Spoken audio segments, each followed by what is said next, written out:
जिसने तुम्हारे सामने मदिरा ला कर रखी और तुम्हारे नियम को तोड़ने का प्रयास करा, उस समय पर तुम्हारा यह हाथ उसके गाल पर होना था कि मैं मदिरा नहीं पीता, आज के बाद मेरे सामने मत। पर नहीं, किसी ने गाली दी और तुमने क्रोध कर लिया। पत्नी तेज बोली, तुमने गुस्सा कर लिया। रिश्तेदार तेज बोले, तुमने गुस्सा कर लिया। और किसी ने तुम्हारी जिंदगी नास्त। हमने एक कथा में बीच में वर्णन करा था, तुम्हारी 5 लाख की गाड़ी में तुम में से कितने लोग हैं जो गाड़ियां 4 व्हीलर लेकर आए हैं, तुम में से कितने लोग हैं जो 2 व्हीलर लेकर आए हैं, तुम में से कितने लोग हैं जो ऑटो से आए हैं, तुम में से कितने लोग हैं जो बस लेकर आए हैं, तुम में से कितने लोग हैं जो लोडिंग लेकर आए हैं। आप में से सब लोग कुछ ना कुछ ऑटो से, बाइक से, मोटरसाइकिल से, 4 व्हीलर से, 2 व्हीलर से यहां पहुंचे हो। इसमें से कितने लोग हैं जो अपनी गाड़ी का पेट्रोल खत्म होते से यहां पर नली का पानी, गटर का पानी, गंदा पानी भरकर गाड़ी में डालते हो और गाड़ी को चला लेते हो। आप में से कितने लोग हैं जिसकी गाड़ी गंदे नाली के पानी से चल रही है, जिसकी 4 व्हीलर गाड़ी गंदे नाली के पानी से चल रही है। लोग 50,000 की गाड़ी में भी गंदा पानी नहीं डालते, उसे मालूम है गाड़ी बेकार हो जाएगी। तो फिर ये करोड़ों की गाड़ी में गंदा नाली का पानी काहे को डालते हो? जब 50,000 की गाड़ी एक जरा सा मोबाइल, उस पे स्क्रीन गार्ड लगा दिया, खराब हो जाएगा, जरा ध्यान रखो, गिर जाएगा, पीछे से पैक करा, आगे से पैक करा, उसकी स्क्रीन ना चले जाए। 30,000 का, 40,000 का, 25,000 का मोबाइल खराब ना हो जाए, उसके लिए स्क्रीन गार्ड लगाया, पर्स में रखा, टांग कर रखा, संभाल के रखा, संभाल के रखा। मोबाइल को इतना संभाल के रखा, इतना संभाल के रखा। मात्र 30,000 का मोबाइल था, 25,000 का मोबाइल था, 40,000 का मोबाइल था, 50,000 का मोबाइल था, उसको संभाल संभाल कर रखा। और ये शरीर जो करोड़ों का परमात्मा ने दिया, 1 लीवर, 1 किडनी, 5-5, 10-10 लाख की, नेत्र 50-50, 1-1 लाख के, श्रवण शक्ति, दांत, मुख, जिब्या, शरीर का 1-1 रोम संभाल कर रखने का था, परंतु हमने इसका ध्यान नहीं दिया और 50,000 के मोबाइल को संभालते रहे और करोड़ों की दौलत यूं ही बर्बाद कर दी। तो जिंदगी बेकार नहीं तो और क्या है?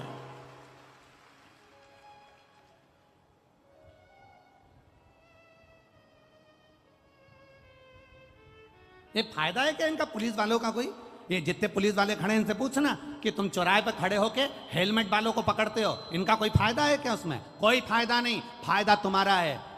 ये तो कह देंगे रसीद कटवाओ 200 की, 300 की, 400 की, 500 की, पर तुम्हारा फायदा देखते हैं कि तुम वो कीमती पूंजी हो, तुम वो दौलत हो। अगर एक्सीडेंट हुआ और तेरे सिर में चोट आ गई, तेरी पत्नी, तेरे परिवार के लोग रो रो के मर जाएंगे रे। एक 500 रुपए का हेलमेट सिर में लगा ले, तेरी जिंदगी सवर जाएगी रे। इनका कोई फायदा नहीं, पर लोगों को लगता है उन्होंने रसीद काट दी, उन्होंने जैसे ही रोका, उन्होंने अपने VIP को फोन लगाया, इन्होंने मेरे को रोक लिया है, हेलमेट के लिए 500 रुपए मांग रहे हैं। अरे बावरा पगला, 500 रुपए का हेलमेट खरीद, पहन, जिससे स्किन गार्ड लगाने से मोबाइल अच्छा रहेगा, हेलमेट लगाने से तू अच्छा रहेगा। तू बच ले, तेरी जिंदगी बचा ले, तेरे जीवन को बचाने का प्रयास कर। गंदा नाली का पानी पी पी के सोच रहे हैं कि हमारे बराबर सूरमा कोई नहीं है, कोई नहीं।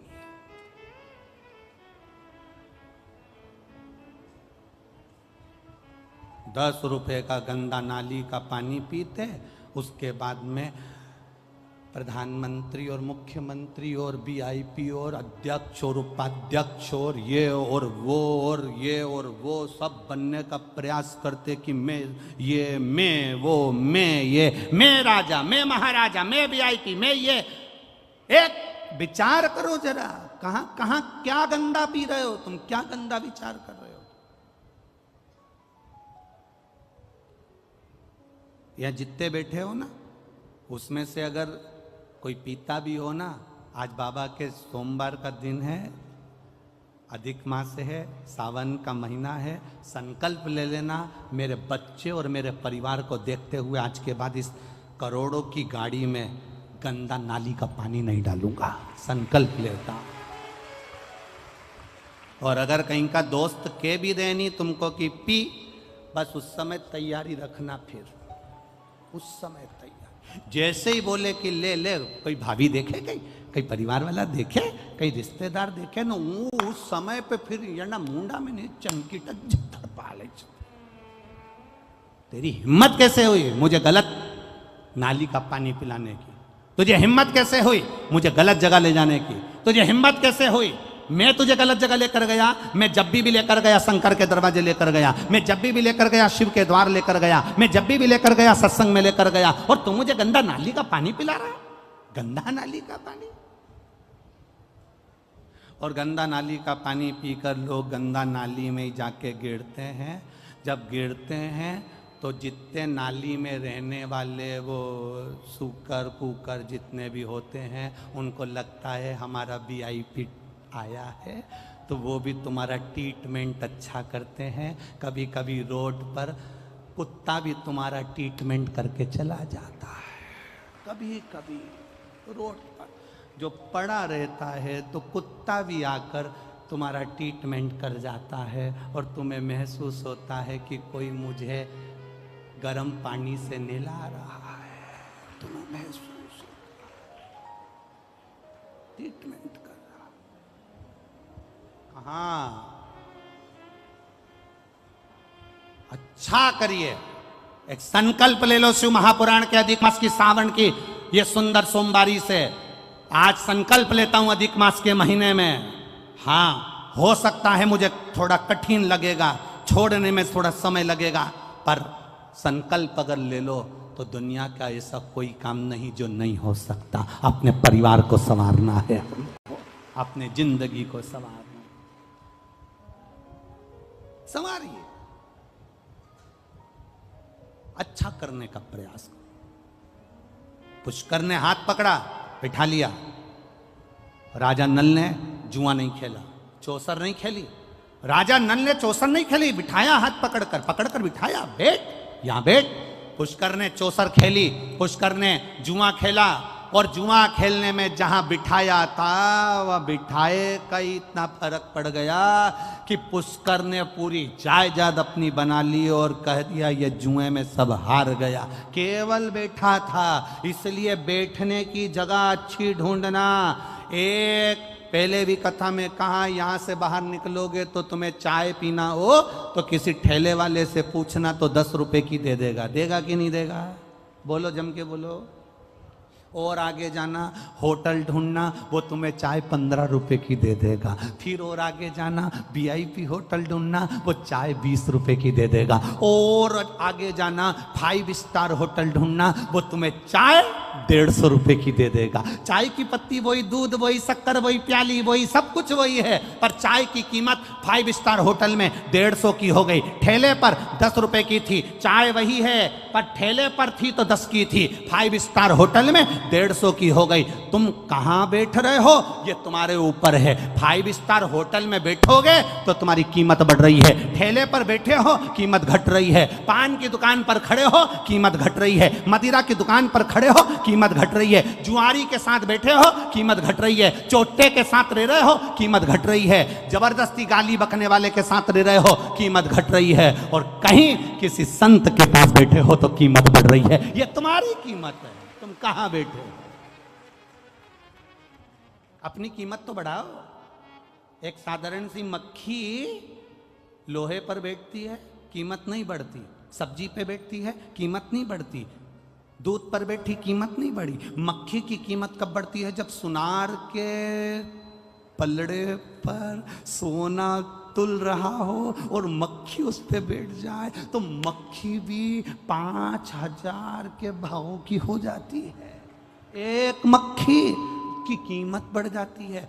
तुम शिव महापुराण की कथा में आकर बैठे हो, तुम शंकर जी के मंदिर में जाकर बैठे हो, तुम शिव जी को 1 लोटा जल चढ़ा रहे हो, तुम भगवान का भजन कर रहे हो, तो तुम अपनी कीमत आंकना कि तुम कितने करोड़पति हो, कितने धनपति हो, कितने वैभवपति हो। तुम्हारी कीमत साधारण नहीं है, तुम बहुत करोड़ों के हो।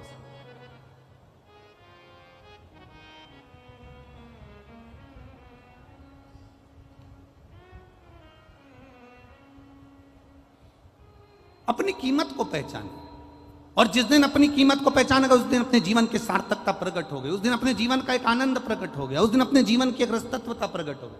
अब नल को बिठाया, उसने ना जुआ खेला ना चौसर खेली, फिर भी पूरी प्रॉपर्टी भाई पुष्कर ने अपनी बना ली, इनको धक्का देकर निकाल दिया।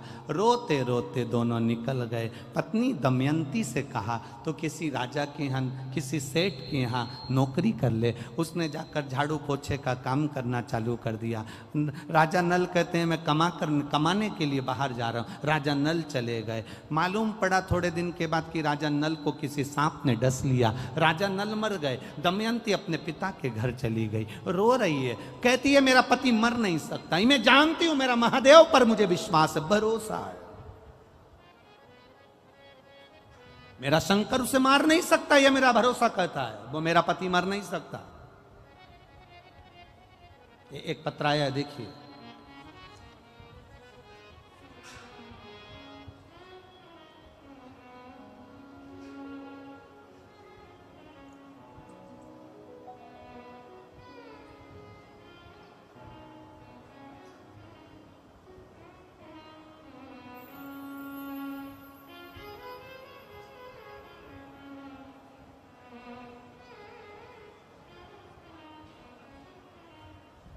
मेरा नाम शशि यादव है, पति का नाम मुकेश यादव है, मेरा निवास स्थान मैनपुरी है। कहीं बैठी हो तो हाथ हिला सकती हैं, जहाँ भी बैठी हो। मेरा निवास स्थान मैनपुरी है। गुरुजी, मेरी बच्चेदानी में गठान हो गई थी, 1 साल से इलाज चल रहा था। अल्ट्रासाउंड कराया, उसमें भी गठान निकली। आपके बताए अनुसार बाबा देवाधिदेव महादेव पर 1 लोटा जल का क्रम प्रारंभ करो। बेलपत्री खाना चालू करी और बाबा की कृपा से मेरा जो बच्चादानी में गठान थी, शिव की कृपा से, बाबा की कृपा से, अब बाबा ने मुझे साध लिया और मुझे आराम लग गया है। मैं बाबा को यहाँ प्रणाम करने के लिए आई हूँ। ये शिव तत्व ओघड़ी, दयालु, दातार, उसकी भक्ति का बल है, ये उसके विश्वास का बल है।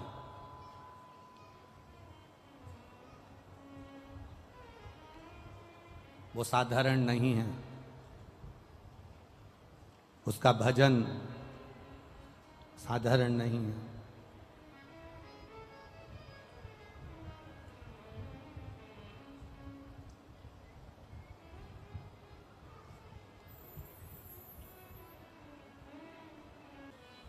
अब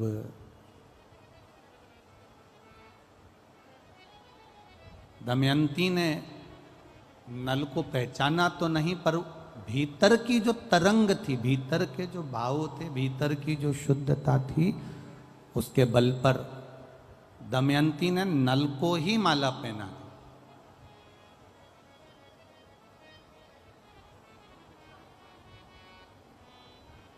कोई कहे शंकर जी क्या देते हैं, शिव जी क्या कृपा करते हैं, भोलेनाथ देवाधिदेव महादेव क्या करते हैं, तो उनको कह देना चाहिए कि शंकर जी एक कृपा सबसे बड़ी ये करते हैं कि आपकी बुद्धि को, आपकी सोच को, आपकी दृढ़ता को परमात्मा के प्रति दृढ़ी कर देते हैं।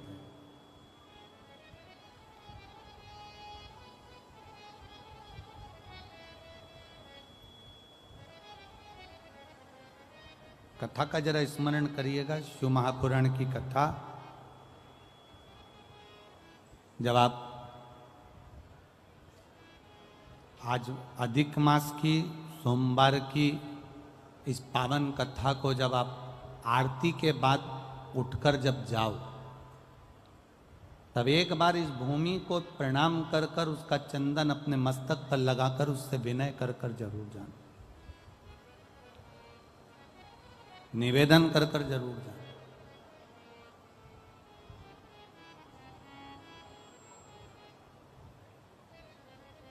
इतनी दूर से अगर आप लोग आए हो 500-500 हजार रुपए खर्च कर कर, तो केवल टीवी में तुम्हारा फोटो दिखाने के लिए नहीं आए हो।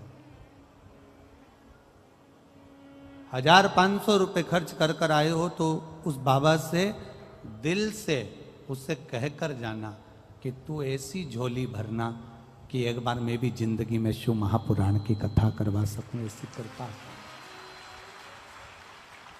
करता है वो, उदारता, वो दया, वो करुणा सागर, करुणा करता है वो। ऐसा नहीं कि नहीं करेगा, वो करेगा। हुआ राजा नल के गले में जयमाला पहुंच गई।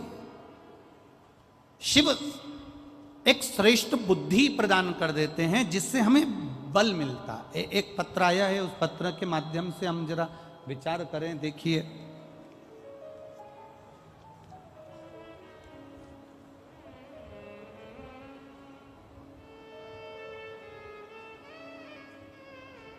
मेरा नाम सुहाना दुबे है।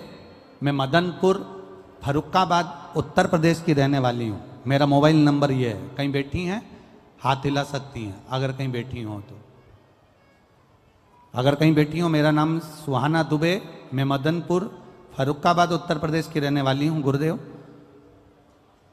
मेरी माता प्रीति दुबे 15 साल से उनको दौरा आता था।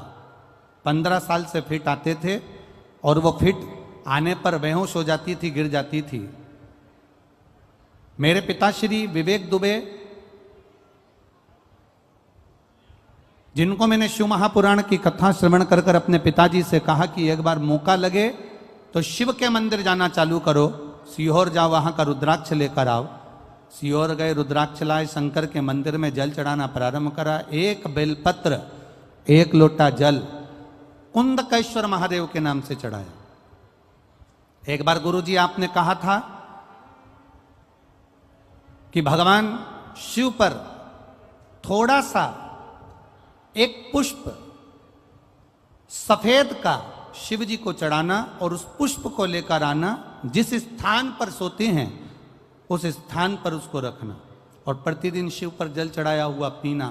वो मैंने अपनी माता को कराया और बाबा की कृपा से 15 साल से उनको मिर्गी का दौरा आता था।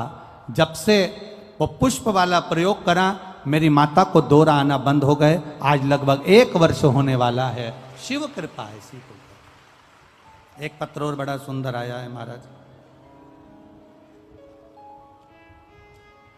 मैं आगरा से हूं।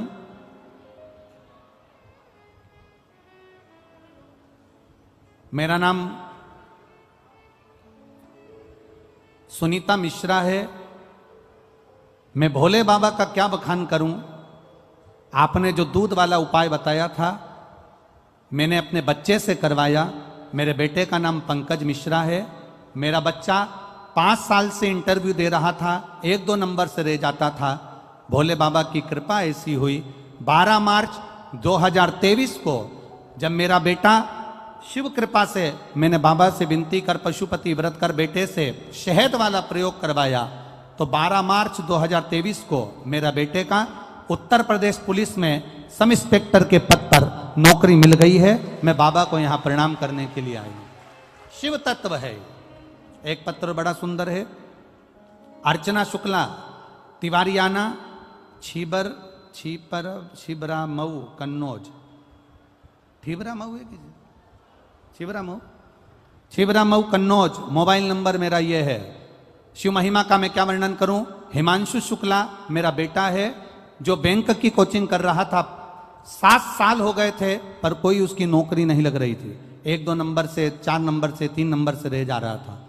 अब की बार बाबा की कृपा से सफेद पुष्प, बेलपत्र और शहद का प्रयोग करवाया और बाबा की कृपा से उसका रेलवे में नौकरी लग गई है। मैं बाबा को यहाँ प्रणाम करने के लिए आई हूँ।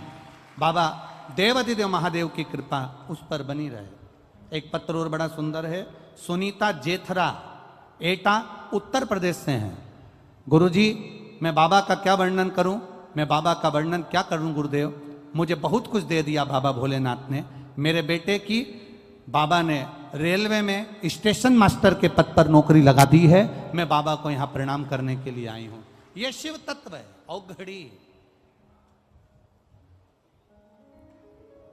तेरी कृपा बिना न हिले एक भी अड़ो, लेते हैं श्वास तेरी कृपा से तनो। हे गंगाधार मुक्ति द्वार ओमकार तू, भोले ओमकार तू।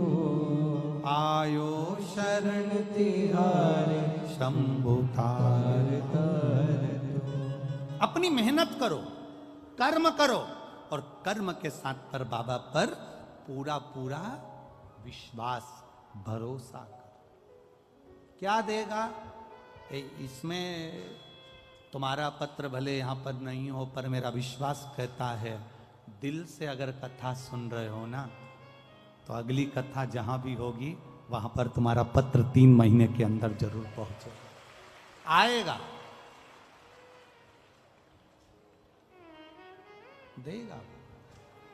साधारण नहीं है मेरा देव अधिदेव महादेव, सहज नहीं है मेरा शंकर, सरल नहीं है मेरा देव अधिदेव महादेव। दे दिया। पत्नी वापिस मिल गई, दमयंती अपने नल को मिल गई।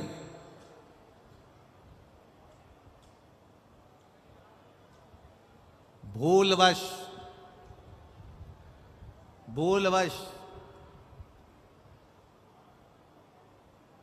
दोनों शिव की आराधना में लगे रहते थे, ध्यान नहीं आ पाया कि अधिक मास का महीना, वो भी सावन का संजोग मिल गया, ध्यान नहीं आ पाया।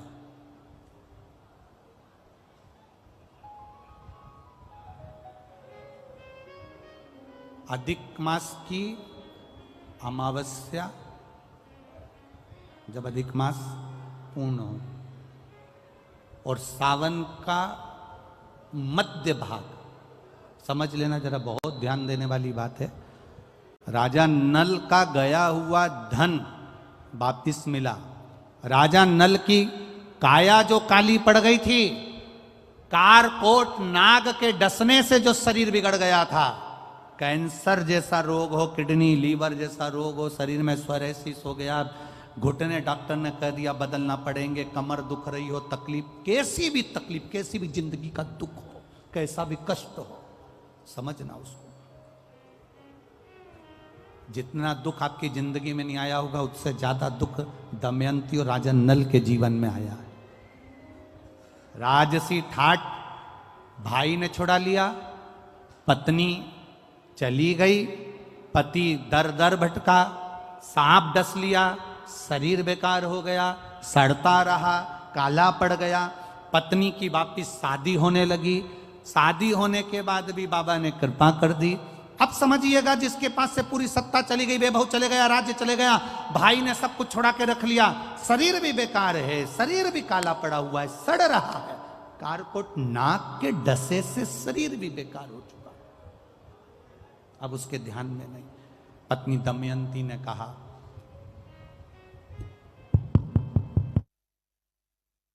पत्नी कह रही है, पत्नी दमयंती कह रही है, शिव की आराधना करते हैं दोनों, चलो।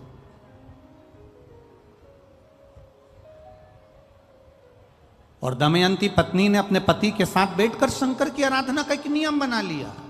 रोज शिव के मंदिर में 2 लोटा जल का स्मरण किया। अब फिर निवेदन करेंगे, सारे दिन तुम बाकी के दिनों में जाओ, सारी समस्या का हल, जम जम के बोलो जरा, 1 लोटा जल, पर सावन के महीने में 2 लोटा जल। घर से चलो तो लोटे के ऊपर लोटा हो, डबल देगा।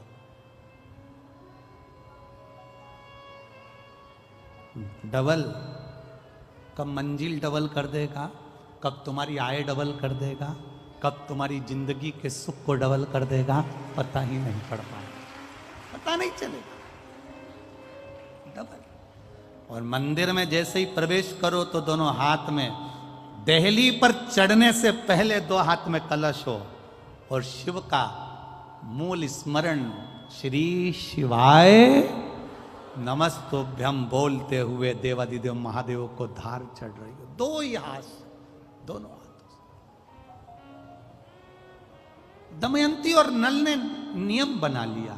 अब इनको मालूम नहीं पड़ा कि सालों निकल गए, निकलते निकलते इनको नहीं मालूम पड़ा कि मलमास आ गया। और मलमास आया और वो मलमास, वो अधिक मास सावन के महीने में आ गया। संजोग ऐसा बन गया कि मलमास पूरा धीरे धीरे धीरे धीरे करते करते सावन के 15 दिन इधर रह गए, 15 दिन उधर रह गए, बीच में मलमास फंसा था। इस अधिक मास का पूरा महीना निकला, अमावस्या का दिन आ गया और इधर सावन लग रहा था, इधर अमावस्या पड़ गई और दूसरे दिन सावन के 15 दिन पड़ना थे, शिव के दिन पड़ना थे। और शास्त्र कहता है अधिक मास का आखिरी दिन और सावन का महीना वापिस लग रहा हो, उस दिन 33 कोटि देवी देवता भगवान शंकर के मंदिर में खड़े होकर अपनी जिंदगी का सारा पुण्य लौटाते चालू कर देते हैं, पूरा पुण्य। अच्छा चलो, तुम लोग यहाँ मैनपुरी में रहते हो तो गिरिराज जी जाते हो? गोवर्धन कौन कौन जाता है? जाते हो आप लोग? अब रखिए, तो वहाँ पर अमावस्या पूर्णिमा को लोग भंडारा चलाते हैं। चलाते कि नहीं चलाते? आप लोग तो यहीं रहते हो ना। कहीं कहीं अमावस्या पूनम को अमावस्या पूर्णिमा को भंडारा क्यों चलाते हैं? उसका कारण क्या है? इनने कौन सी कथा सुन रखी है कि अमावस्या पूर्णिमा को भंडारा करो? अमावस्या के दिन कोई शंकर का भगत आ गया, कोई शिव का उपासक आ गया, कोई शिव का ओघड़दानी का भगत आ गया, कोई नारायण का भगत आ गया, उसको कुछ खिला दो, उसका मुंह झूठा करा दो। आखिर कारण क्या है? बड़े बड़े घरों में ब्राह्मण को निमंत्रण दिया जाता है, अमावस्या है पंडित जी आ जाना भोजन कर जाना, पूर्णिमा है पंडित जी आ जाना भोजन कर जाना, पूर्णिमा के दिन कथा कर जाना, अमावस्या के दिन कथा कर जाना। अमावस पूनम का ऐसा योग क्यों बनता है? उसका कारण केवल एक, शिव महापुराण की कथा कर रही है। अमावस्या अधिक मास के 30 दिन पूरे हो रहे हैं। अमावस्या का दिन था, दूसरे दिन सावन का महीना वापिस चालू, श्रावण वापिस चालू होना था। दोनों का जब संजोग होता है, सावन के अधिक मास का जब संजोग होता है, विराम का दिन होता है। आपको कथा में भी पहले कहा, मेहमान तुम्हारे यहाँ रहते हैं जब तक बच्चों को कुछ नहीं देते हैं। मेहमान जिस दिन जाते हैं 200-500 रुपए बच्चों को दे जाते हैं। अधिक मास का विराम का दिन और सावन का वापिस मध्य का प्रारंभ का दिन वापिस हो जाता है। जब अधिक मास विराम होगा, सावन वापिस चालू होगा, उस दिन 33 कोटि देवता, यक्ष, गंधर्व, देवता, पितर सब उस दिन लुटाते हैं, संपदा देते हैं, वैभव देते हैं। और उस दिन भूल से भी अगर एक कनेर का फूल शंकर भगवान पर चढ़ जाता है तो जिंदगी का सारा भंडार बाबा भर जाता है। एक पुष्प, कनेर देखा है? पंचपुष्प शिव महापुराण की कथा बाची है पहले, उसमें कनेर के फूल का भी दर्शन कराया था। ये रोड के ज्यादातर लोग ये कनेर का जो फूल है ना रोड के बीच में लगा देते, क्योंकि उसको जानवर भी नहीं खाता, पशु भी नहीं खाता, पक्षी भी नहीं खाता, जहरीला इतना होता है, पीले कलर का होता है, लंबा, काम भी कुछ नहीं आता। बस वो कनेर का फूल, और आंधी तूफान पानी गिरता है तो जमीन पर टपक जाते, ढेर सारे गिर जाते। देखे कि नहीं देखे? अरे बोलो तो जम के, देखा है ना? उसको बकरी भी नहीं खाए, पशु भी नहीं खाए, पक्षी भी नहीं खाए, जानवर भी नहीं खाए, जहरीला कनेर का पीला पुष्प। भूलवश आज राजा नल और दमयंती जा रहे थे, उनको फूल नहीं मिले, शिव जी को समर्पित करने के लिए कोई पुष्प ना मिला। इनको अंदाजा नहीं है कि आज अधिक मास का विराम है, आज दूसरे दिन सावन का वापिस मिलन है। इनको नहीं ज्ञात था कि 33 कोटि देवता अपना भंडार लुटाने के लिए तैयार रहते हैं। 33 कोटि देवता भूलवश। हमसे लोग कह रहे थे, गुरुजी आपने सीहोर की जो कावड़ यात्रा रखी वो 16 अगस्त को रखी, जिस दिन अधिक मास का विराम है और दूसरे दिन वापिस सावन चालू है। कम से कम संडे को रखना था, रविवार को रखना था, तो लोग ज़्यादा आते पहुँचते। हमने कहा, हमें लोगों से मतलब नहीं, हमें संजोग से मतलब है। जिस दिन बाबा को जल चढ़ेगा, कनेर का फूल चढ़ेगा, उस दिन बाबा मेरा कुबेर भंडारी कितना दे जाएगा यह किसी को नहीं मालूम है।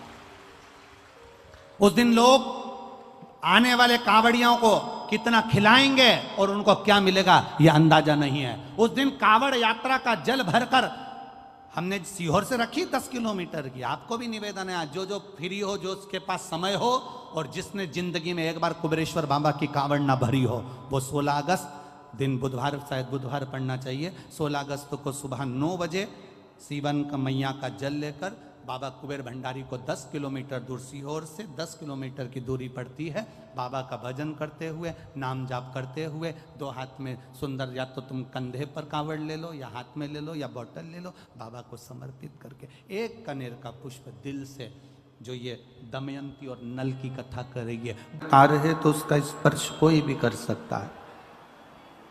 साधारण तार को कोई भी स्पर्श कर लेगा, छू लेगा, उस पे से निकल जाएगा, उस पर चढ़ जाएगा, उसको छू कर तोड़ भी लेगा, काट भी लेगा, उसको मरोड़ भी देगा, मोड़ भी देगा।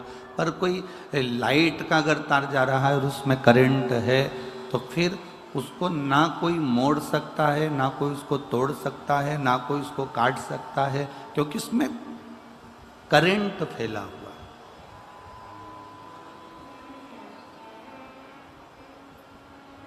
आपके भजन का करंट, आपकी भक्ति का करंट,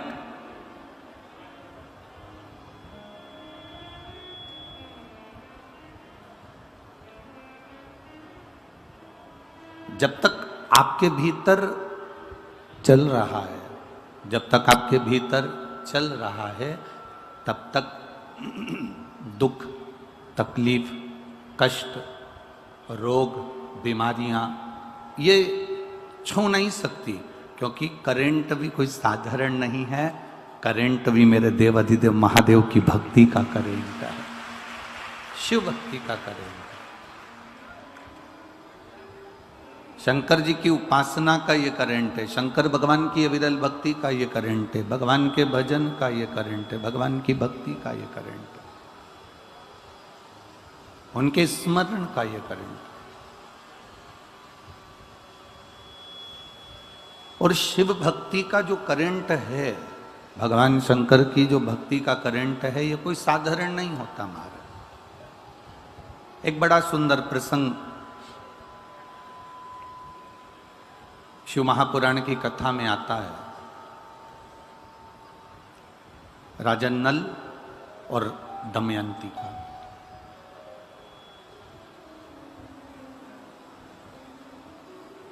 थोड़ा ध्यान लगाएंगे ना तो आपको ये राजा नल और दमयंती का जो चरित्र है, ये जीवन की एक सार्थकता, जीवन का एक आनंद है, जीवन की एक सार्थकता है, जीवन का एक उद्देश्य है।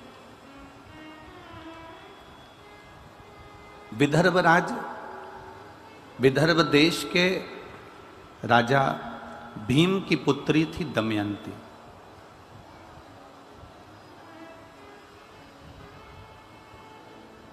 और निषद के राजा वीरसेन के पुत्र थे राजा नल।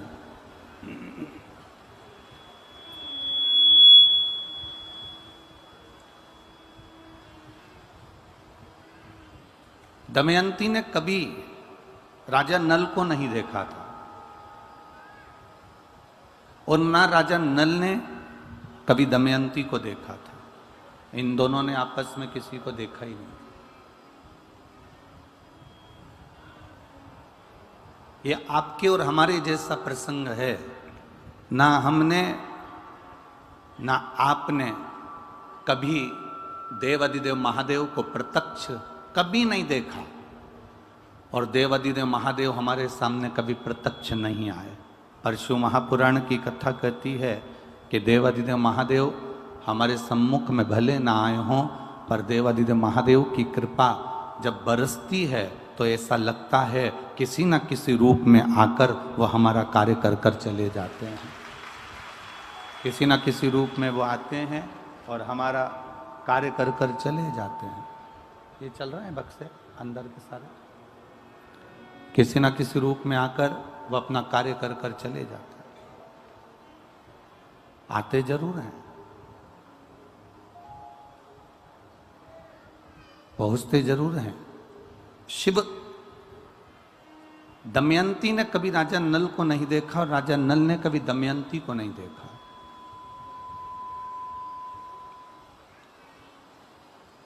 न दमयंती राजा नल को देख पाई है, ना राजा नल कभी दमयंती को देख पाए। अब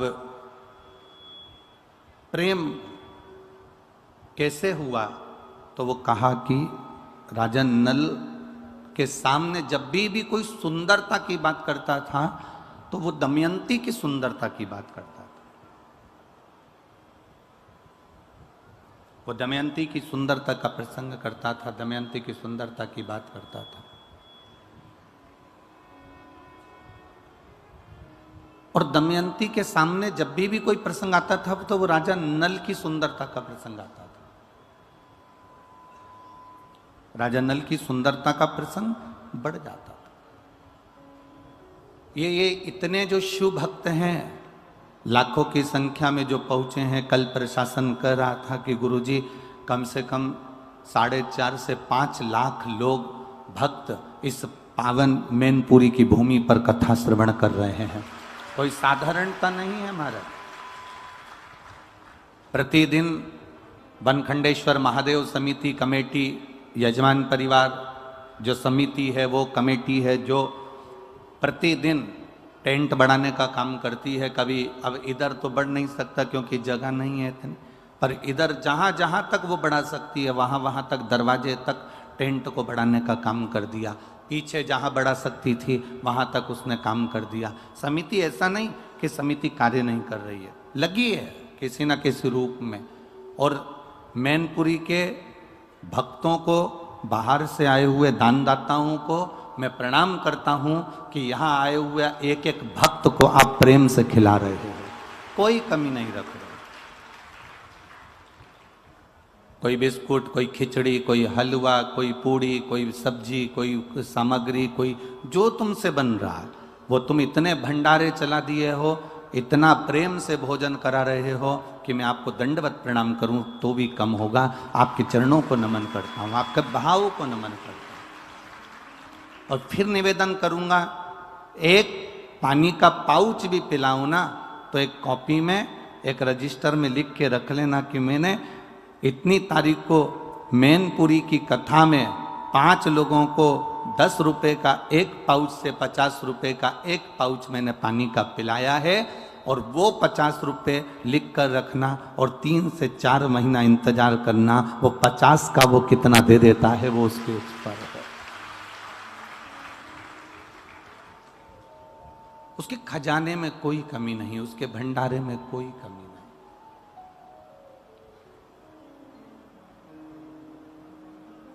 ये इतनी जो भीड़ है, इतने भक्त हैं, ये लाखों की संख्या में आ रहे हैं। ये क्यों आ रहे हैं? क्योंकि इनके भीतर शिव के प्रति प्रेम जागृत हो गया।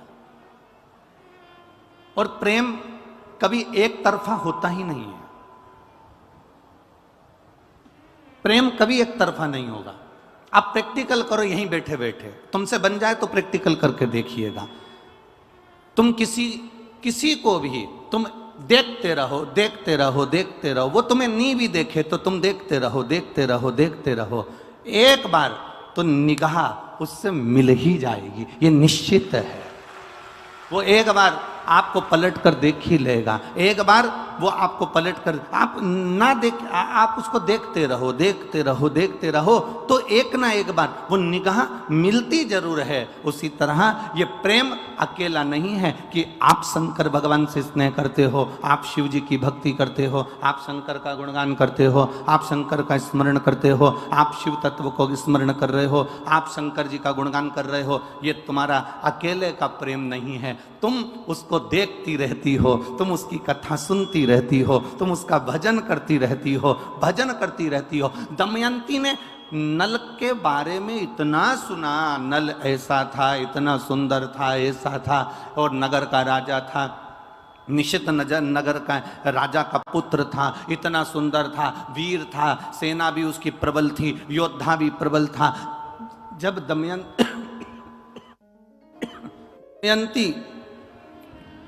दमयंती नल के लिए सुनती जा रही है, सुनती जा रही है, सुनती जा रही है, तो दमयंती के हृदय में नल के प्रति प्रेम जागृत हो गया।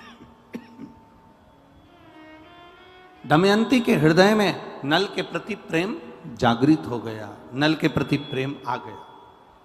अब नल ने दमयंती के बारे में सुना, खूब सुना, दमयंती इतनी सुंदर है और राजा विदर्भ देश के राजा भीम की पुत्री है, बड़ी सुंदर है, बड़ी वीर है, बड़ी योद्धा है, और पूरा उसके जीवन का एक आनंद राजा नल सुनते रहे सुनते रहे सुनते रहे। तो राजा नल के हृदय में भी प्रेम जागृत हो गया। अब ये प्रेम कहाँ नजर आया?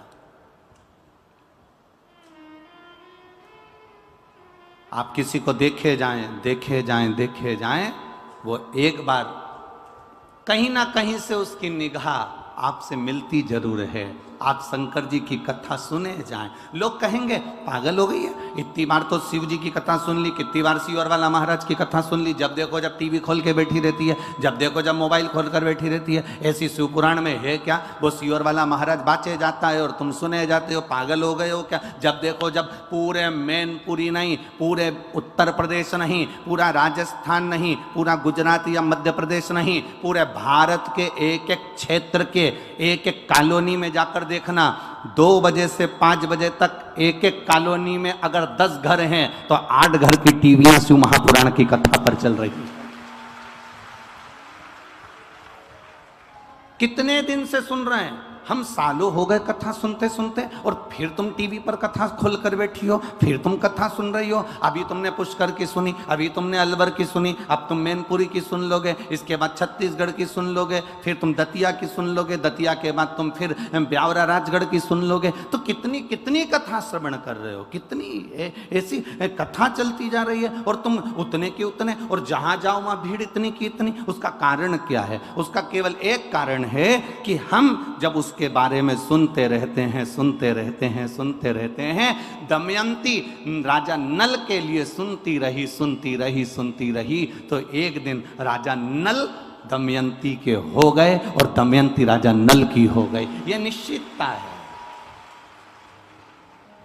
घर के लोग कहेंगे क्या बार बार कथा श्रवण करना, क्या बार बार सुनना, 2 बजती नहीं 1 बजती नहीं और टीवी खोल कर बैठ जाते हो। तुम सुनते रहो, उसका गुणगान करते रहो। शिव ऐसे हैं, शंकर ने बड़ी कृपा करी, किसी के रोग को समाप्त कर दिया, किसी का कैंसर समाप्त कर दिया, किसी किडनी लीवर ठीक कर दिया, किसी को बच्चा दे दिया, किसी को ये दे दिया। ये हम उसका गुणगान कर रहे हैं, हम किसी व्यक्ति का गुणगान नहीं कर रहे कि किसी व्यक्ति ने ऐसा कर दिया।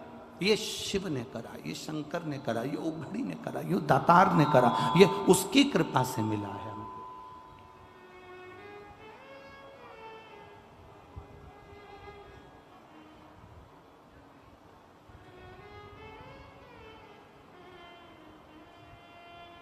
और महाराज शिव कथा कहती है, भगवान शंकर का संवाद कहता है, शिव महापुराण की कथा कहती है।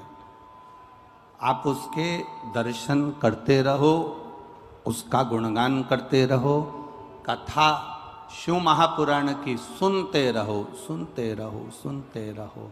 एक दिन वो आपको दर्शन देने के लिए आपके दरवाजे पर पहुंच जाएगा। ये निश्चित आपके द्वार पर आ जाएगा, आपकी चौखट पर आ जाएगा।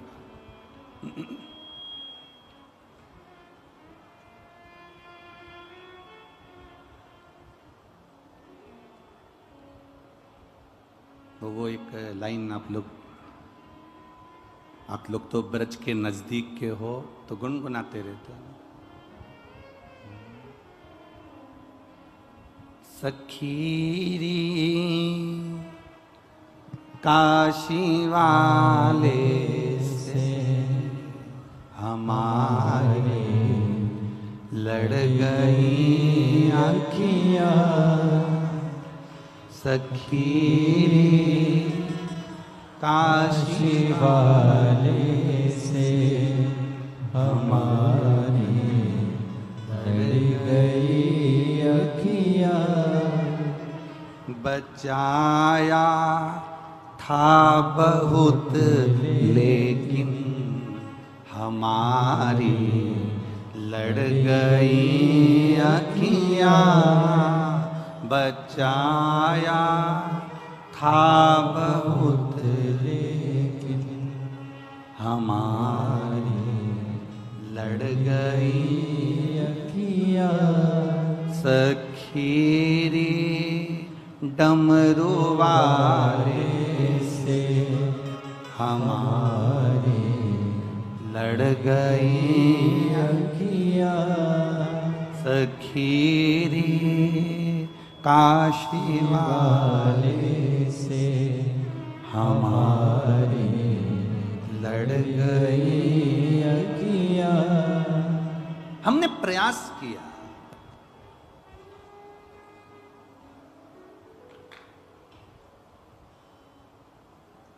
हम बहुत प्रयास करें।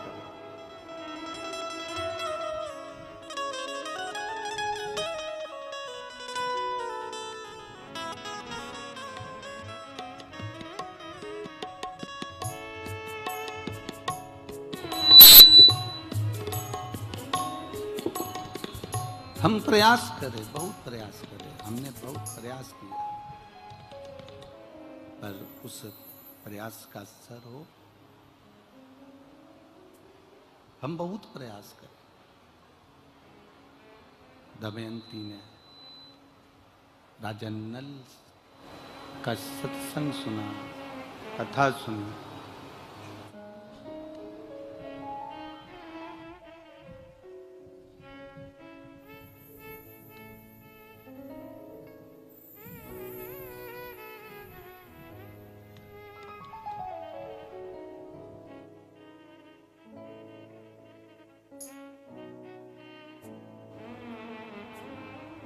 दमयंती ने राजा नल का खूब भाव श्रवण करा और राजा नल ने दमयंती का खूब भाव श्रवण करा। हुआ क्या? दमयंती के पिता राजा भीम ने विदर्भ में अपनी बेटी का स्वयंवर रख दिया।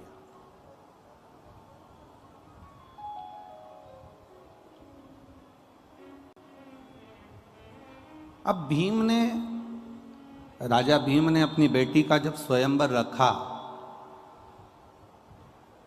जगत में डोंडी पिटवाई, नगारा पिटवाया, देवताओं तक सूचना पहुंच गई, गंधर्व तक सूचना पहुंच गई, असुरों तक सूचना पहुंच गई, सारे नगर के राजाओं के पास सूचना पहुंच गई कि दमयंती का स्वयंवर है। दमयंती को इंद्र भी पाना चाहते थे क्योंकि बड़ी सुंदर थी, वो विद्वान थी, ज्ञानवान थी, प्रबल थी। दमयंती को स्वयं अग्निदेव भी पाना चाहते थे। दमयंती को स्वयं वरुण देव पाना चाहते थे। दमयंती को स्वयं यमराज पाना चाहते थे। इन लोगों ने विचार करा कि दमयंती मेरी बन जाए। इंद्र कहता है दमयंती मेरी बने, अग्निदेव कहते हैं दमयंती मेरी बने, स्वयं वरुण कहते हैं दमयंती मेरी बने, यमराज कहते हैं दमयंती मेरी बने। और दमयंती चाहती किसको है? जम के बोलो जरा, राजा नल। अब इतने में इन चारों ने विचार करा कि हम पृथ्वी पर जा रहे हैं, नीचे स्वयंवर में जा रहे हैं, स्वयंवर में हम पहुंचेंगे और स्वयंवर में पहुंचे, पर दमयंती का विचार तो जाने कि दमयंती हमको माला पहनाएगी कि नहीं पहनाएगी। दमयंती हमको माला पहनाएगी कि ना पहनाएगी, पहले वो भी तो विचार किया जाए। अब इंद्रदेव ने ध्यान लगाया, यमराज ने ध्यान लगाया, अग्निदेव ने ध्यान लगाया, वरुण ने ध्यान लगाया, और ध्यान लगाकर देखा तो दमयंती राजा नल को चाहती थी। तो इन चारों ने विचार करा कि यह काम करते हैं कि नल का रूप रख कर जाते हैं, तो दमयंती अपने को माला पहना देगी। और दमयंती ने माला पहना दी, उसके बाद तो दमयंती अपनी होगी।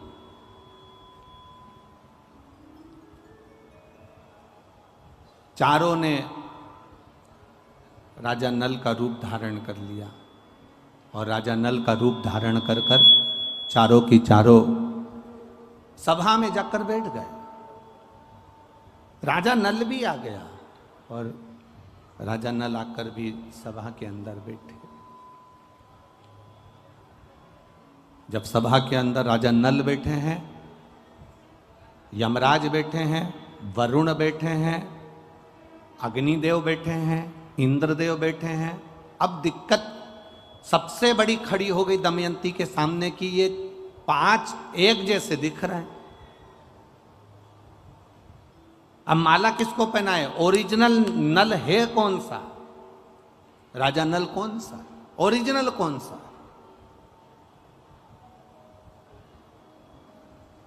माला लेकर दमयंती आई। राजा भीम ने कहा अपनी बेटी से, ये माला लेकर जाओ और देखो।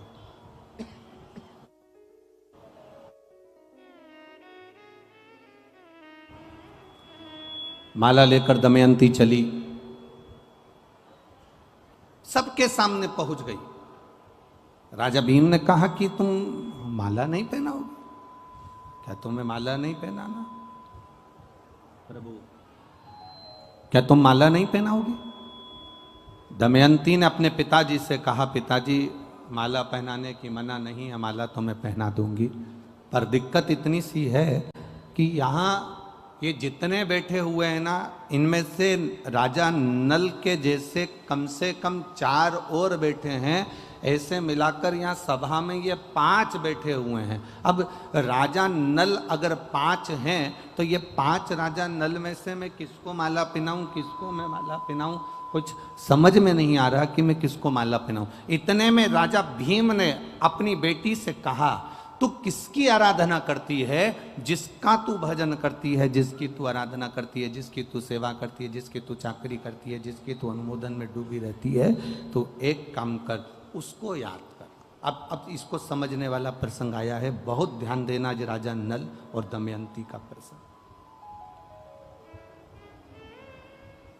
अब समझने वाला प्रसंग यह है कि पिता ने कहा कि तुम उसको याद करो, उसको याद किया जाए।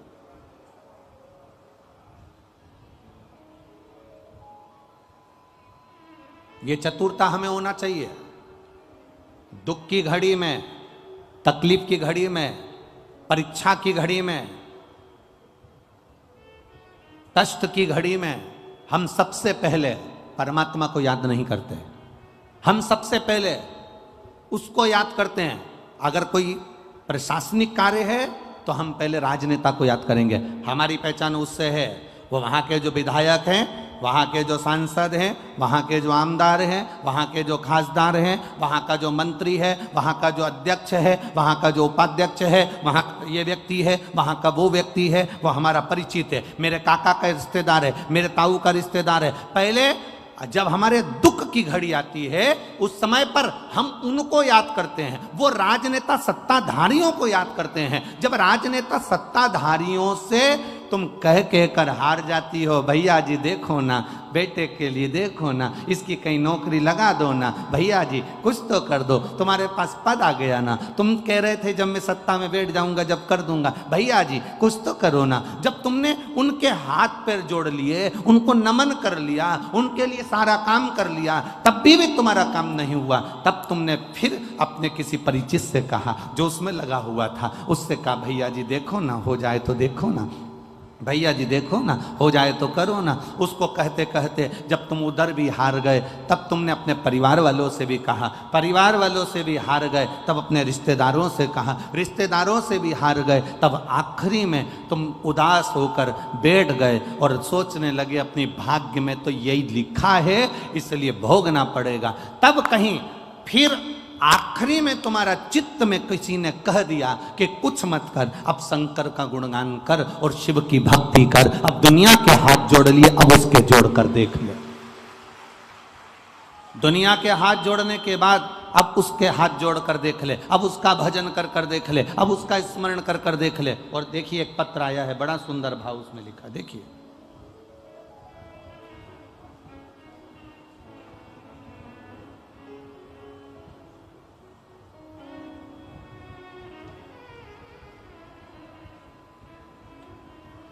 गुरुजी, मेरा नाम पंकज राठौर है, मैं इटावा से आया हूँ। कहीं बैठे हैं पंकज जी राठौर? इटावा से आए हैं जो, कहीं बैठे हों तो दोनों हाथ हिला सकते हैं अपने। श्री पंकज जी राठौर, इटावा से। मेरा नाम पंकज राठौर है, मैं इटावा से आया हूँ। गुरुदेव, 2016 से मैं परेशान हूँ। मेरे 2016 से मेरे ब्रेन में ट्यूमर हो गया। गुरुजी, डॉक्टर ने ऑपरेशन का कह दिया है, 2016 से मैं परेशान हूँ और ऑपरेशन का बोल दिया। गुरुदेव, कुछ दिन के बाद में हमने जब 2016 में डॉक्टर के कहने पर ऑपरेशन करवाया और ऑपरेशन करवाने के बाद वापिस दोबारा से ब्रेन में ट्यूमर बन गया।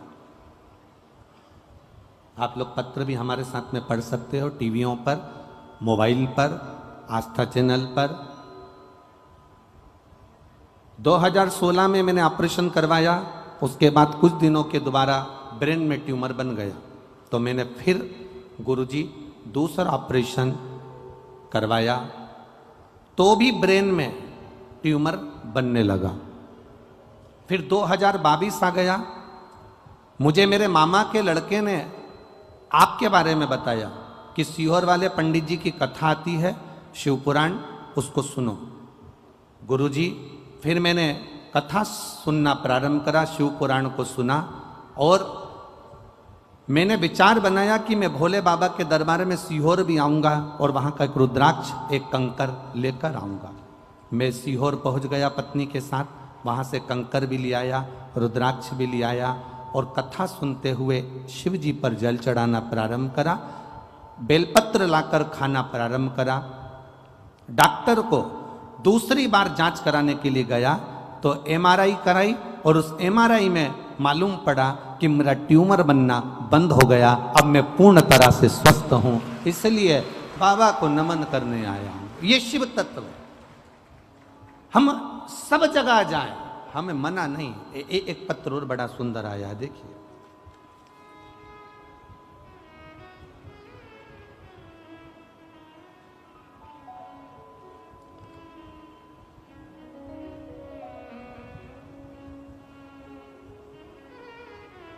सतीश जी भदौरिया, ममता जी भदौरिया, निवासी आगरा। कहीं बैठे हों तो हाथ हिला सकते हैं। सतीश जी भदौरिया, ममता जी भदौरिया, निवासी आगरा। गुरुजी, मैं आगरा की निवासी हूँ, लगातार शिव जी की कथा सुन रही हूँ। मेरे बेटे ने बीटीसी की तैयारी की थी, लेकिन महाराज जी भोले बाबा के मंदिर रोज जाती हूँ, बाबा ने उस समय पर नहीं सुना। मेरा बेटे से मैंने कहा कि बाबा ने अभी नहीं सुना, वापिस तैयारी कर। सीहोर वाला महाराज कहता है मेहनत पूरी करना और शिव पर विश्वास पूरा करना। मेरे बेटे ने शंकर जी के मंदिर जाना चालू करा, एग्जाम की तैयारी करना प्रारंभ करी। और बाबा, मेरा बेटा कहता था क्या शंकर जी के मंदिर जाने से किसी का भाग्य खुल जाता है, क्या गवर्नमेंट जॉब लग जाती है? ये सब हंसने वाली बातें माँ, ये से महाराज ना जाने कितने आए। मेरा बेटा विश्वास नहीं करा, तो भी मैं उससे कहती रही तू शिव के मंदिर तो जा, भले आ विश्वास से जा, पर जा तो उसके दरवाजे। मेरा बेटा मंदिर जाना चालू करा, शिव जी को जल चढ़ाना प्रारंभ करा। बाबा की कृपा का क्या मैं वर्णन करूं गुरुदेव। मेरे बेटे के नौकरी SBI बैंक में लग गई, इसलिए मैं यहाँ पर प्रणाम करने आई हूँ। आप ही हैं? दोनों हाथ हिला दो एक बार ऐसा। हाँ, हिला दीजिए। बधाई आपको बहुत बहुत, शिव कृपा बनी रहे। बैठिए।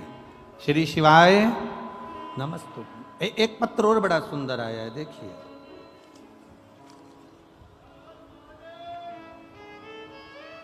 मेरा नाम रीना शर्मा है और पति का नाम राजीव शर्मा है। मेरा मोबाइल नंबर यह है। हम जिला भिंड से आई हूँ, ग्राम फूफा, जिला भिंड से आई हूँ।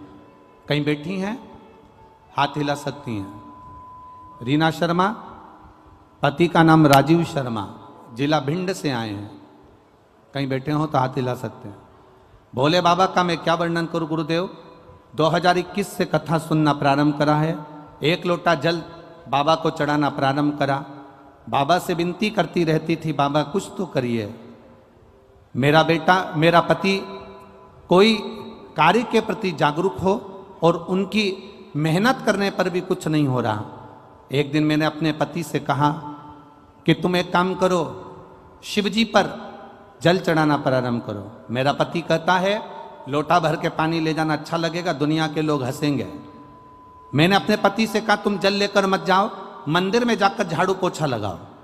मेरा पति कहता है पागल हो गई है, मंदिर में मुझे लोग नौकर समझेंगे। मैंने अपने पति से कहा तो झाड़ू पोछा लगाने में क्या जाता है, लगाइए। मेरा पति शिव मंदिर में जाकर झाड़ू और पोछा का कार्य करने लगा। गुरुदेव, 2018 में मेरे पति ने एक एग्जाम दिया था। 2018 का वो एग्जाम दिया, उसका रिजल्ट 2019 में आया, ना 20 में आया, ना 21 में आया, ना 22 में आया। मेरा पति मंदिर में पोछा झाड़ू करता रहा, लोग उसकी हंसी उड़ाते रहे। और 3 अप्रैल 2023 को मेरे पति का 2018 में दिए हुए एग्जाम का सोमवार के दिन मेरे पति को नौकरी मिल गई, गवर्नमेंट अध्यापक के पद पर मेरा पति वहां पर विराजमान हो गया। मैं बाबा को यहाँ प्रणाम करने आई हूँ। कहीं बैठी हो तो हाथ हिला सकती हैं। भिंड से शिव तत्व इसी को कहते हैं। तेरी कृपा बिना न हिले एक भी अणु, लेते हैं श्वास तेरी कृपा से तनो तनो। हे गंगाधार मुक्ति द्वार ओमकार तू, भोले ओमकार तू।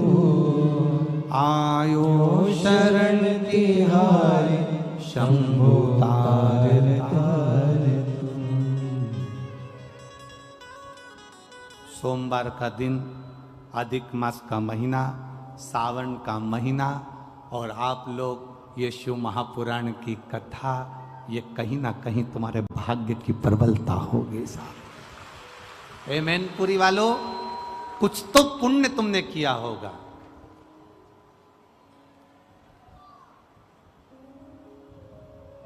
हम जब यहां कथा करने आ रहे थे, बोल दें क्या?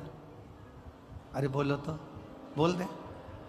कथा करने आ रहे थे तब लोगों ने कहा कहां जा रहे हो कथा करने? हमने कहा मैनपुरी। मैनपुरी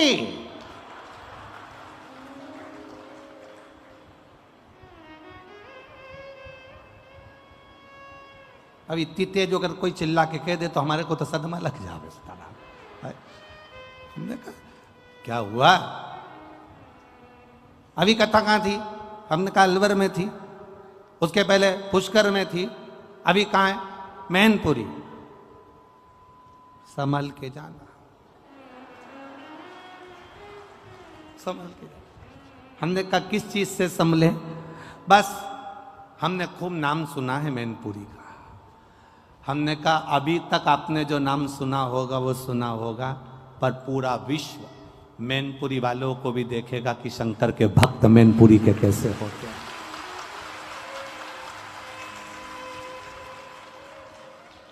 मैनपुरी का शिव भक्त कैसा होता है?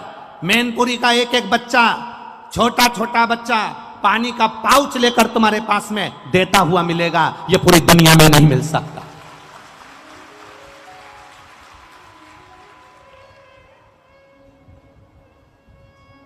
ये नवयुवक बच्चे, एक यहाँ की मैनपुरी की एक बेटी है जो जब तक कथा चालू नहीं हो जाएगी मैनपुरी में, उसको मालूम पड़े हुए 1 महीना हुआ कि कथा हो रही है मैनपुरी में, जब तक कथा चालू नहीं हो जाएगी तब तक व्रत करेगी। एक बेटी है पूरा अधिक मास सावन और उसके पहले से व्रत करेगी। कोई गुप्ता जी की बेटी है, अगर कहीं बैठी हो तो अपना हाथ हिला सकती है। उसका पत्र हमारे पास में था, हमारे स्मरण में नहीं आया। यहाँ कोई कॉलोनी के गुप्ता जी की बेटी है, जो कहीं बैठी हो तो हाथ हिला सकती है वो बेटी, अगर यहाँ बैठी। हम कल उसका नाम भी बता देंगे। कक्ष में पत्र रखा हुआ है, गुप्ता जी की कोई बेटी है वो है। व्रत करिए, शिव तत्व को जानने का प्रयास। हम कहें, दुनिया के लोग कह दें कि साहब वहां ऐसा या वहां वैसा, हम कहते हैं जहां पर मेरे शंकर के भक्त हैं वहां दुनिया में सारा सुख अपने आप समाहित है। जहां शिव का भक्त बैठा हो, जहां शंकर की आराधना करने वाला शिव का उपासक बैठा। और आज कहने में पीछे नहीं हटेंगे, इतनी कथावाची आप अंदाजा लगाइएगा, खूब कथा करी, पर ऐसा जजमान भी नहीं मिला इतना सीधा, इतना सरल, इतनी कथा करी। चौहान जी सत्य बात बोल रहे हैं, ईमानदारी की बात है। जजमान होता है ना तो इतनी अकड़ में रहता है कि 4-6 तो उसके पीछे उसका लहंगा संभालने वाले होते हैं।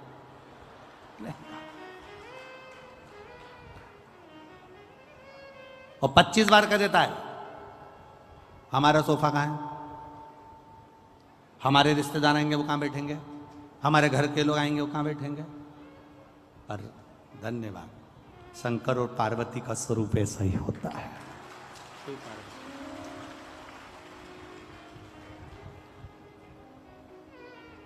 ये शिव कृपा है।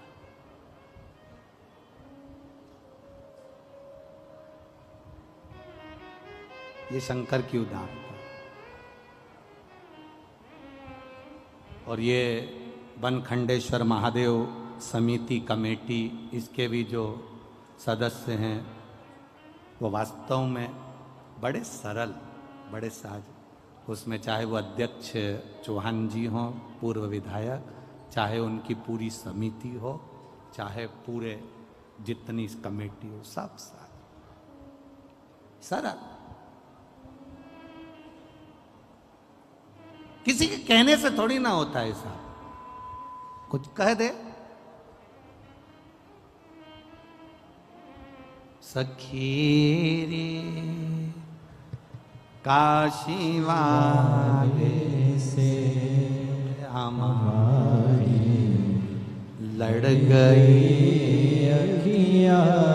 हम गाएंगे नहीं, तुम लोग बैठ जाओ वापिस हो, हम गाने वाले नहीं हो।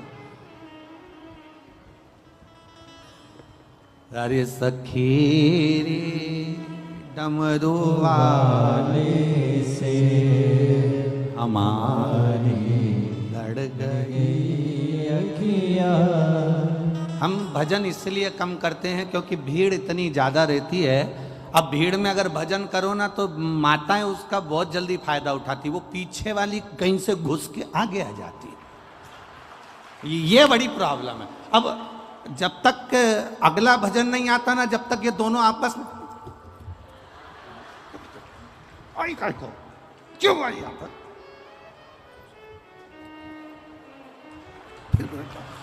फिर इतनी देर में उसने कुछ करा, फिर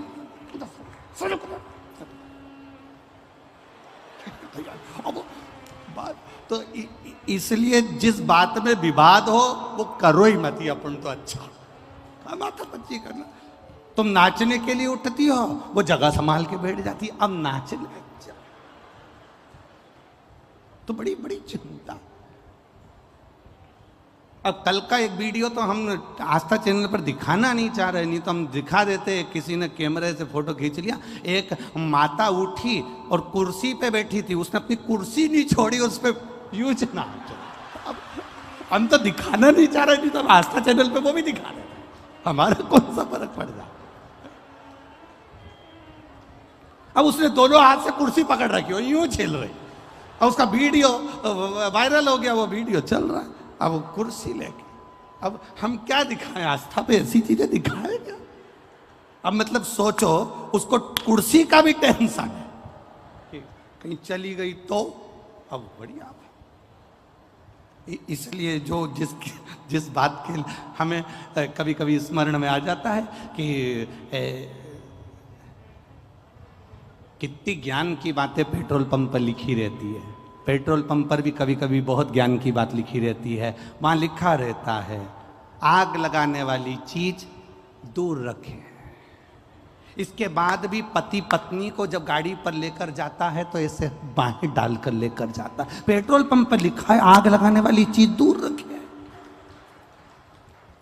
उसके बाद भी जरा समझो, जरा विचार करिएगा, कुछ ज्ञान ले लीजिएगा। तो यहाँ ये तो हास्य में हो गया, पर समझने वाला विषय ये है कि हम कह दिए नाच लो और स्मरण हो जाए और मालूम पड़े दूसरा के बैठ जाए तो सखी तुम तो बैठे बैठे गुनगुना।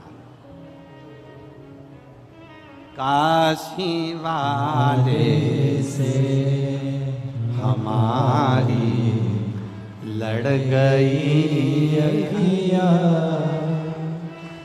बचाया था बहुत लेकिन हमारी लड़ गई अखियाँ सखी रे डमरू वाले से हमारी लड़ गई अखियाँ। जय हो जय। तुम सुधरोगे थोड़ी ना, पक्का है। शिव कृपा है, दयालु की दया। 5 नल हैं, 5 नल राजा। पिता कह रहे हैं जिसकी तू भक्ति करती है उसका स्मरण कर। ये हमें स्मरण में आना चाहिए। और दमयंती ने अपने पिता के कहने से अपने भगवान का स्मरण करा, क्योंकि शंकर की उपासना में डूबी रहती थी वो, शिव की भक्ति में डूबी रहती थी, तो भगवान शिव की आराधना करे। जब अटकल आए, जब तुम्हें लगे कि अब मैं बहुत भटक रही हूं, अब तुम्हें लगे कि मैं कहीं ना कहीं इस बांधा में फंस गई हूं, सुलझ नहीं रही, सारे परिवार नाते रिश्ते कुटुंब कबीले राजनेता सत्ताधारी वैभवधारी सबसे तुमने बोल दिया, अब परमात्मा से बोलने की बारी। भीम ने अपनी बेटी दमयंती से कहा, अब उसको याद कर जिसका तू भजन कर।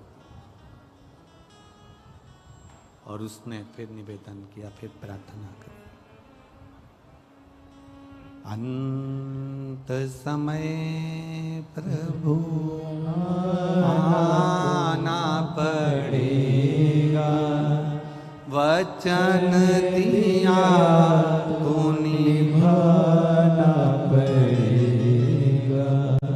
आज एक बड़ा सुंदर एक प्रश्न एक फिरोजाबाद के एक सोनू अग्रवाल ने एक प्रश्न किया है। सोनू गर्ग ने एक प्रश्न किया, हम अग्रवाल कह रहे गर्ग। सीओर में व्हाट्सएप पर उसका मैसेज गया और उसने एक प्रश्न किया कि गुरुजी से कहो कि हमको ये बताएं कि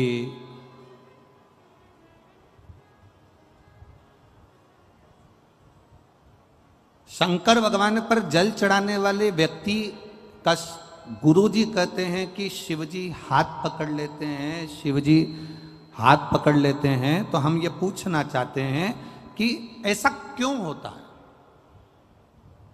फिर तो सभी देवताओं के साथ ये होना चाहिए। सोनू गर्ग जी, आपने जो प्रश्न किया है उसके अनुसार जब ब्राह्मण देवता संकल्प छुड़वाते हैं, संकल्प छुड़वाते समय ब्राह्मण देवता हाथ में जल देते हैं और उस जल को देने के बाद जो संकल्प छोड़ा जाता है वो संकल्प का मतलब होता है कि हमने इसको दे दिया, कन्या का दान कर दिया, अन्न का दान कर दिया, वस्त्र का दान कर दिया, मुद्रा का दान कर दिया, मतलब अब ये इसका हो गया।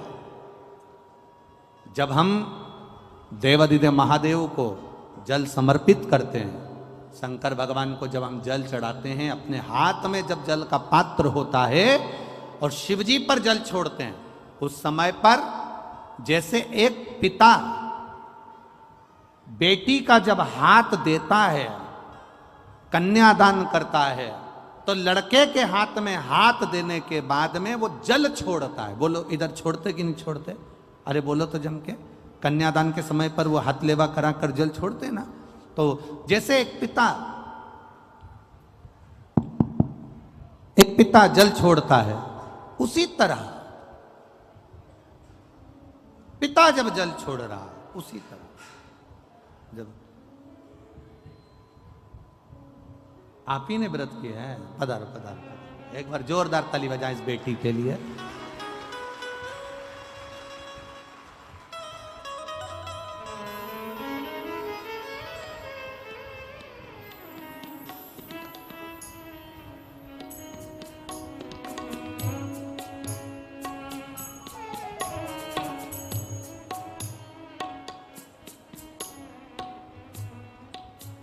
सखी रे डमरू वाले से हमारी लड़ गई अखियाँ, सखी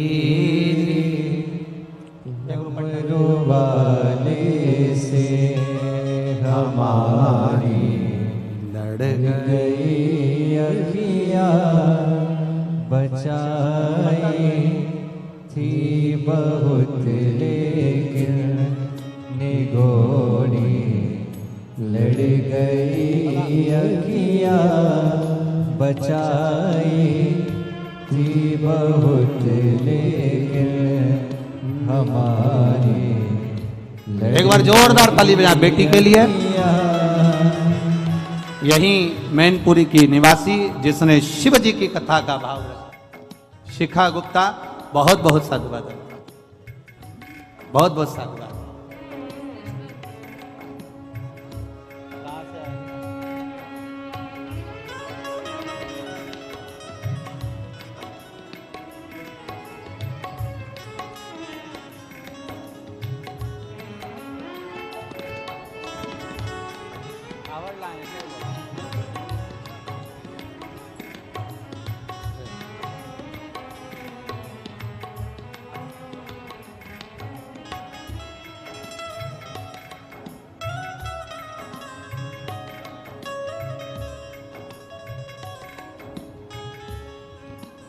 शिव कृपा, शिव की उदारता।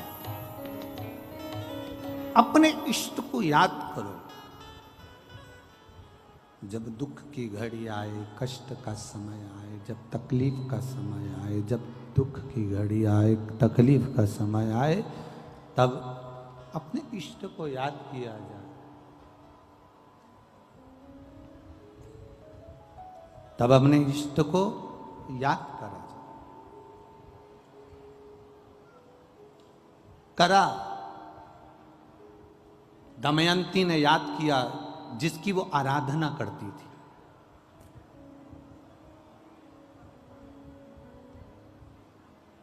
जिसकी वो अर्चना करती है। आपसे निवेदन है, आप भी जब दुख की घड़ी आए, कष्ट का समय आए, तकलीफ की घड़ी आए, उस समय पर सबके हाथ अगर जोड़कर देख लो तो उसके बाद में उस परमात्मा के हाथ जोड़कर देखना। दुनिया के किसी के हाथ जोड़ने की जरूरत नहीं पड़ेगी अगर उसके हाथ जोड़ लिए तो। जब हम शिव जी पे जल चढ़ाते हैं, शंकर भगवान पर जल समर्पित करते हैं, उस समय पर हमारा हाथ देवादिदेव महादेव पकड़ लेते हैं, क्योंकि हम शिव के हो जाते हैं और शंकर हमारा हो जाता है। हम शिव के, शिव हमारा।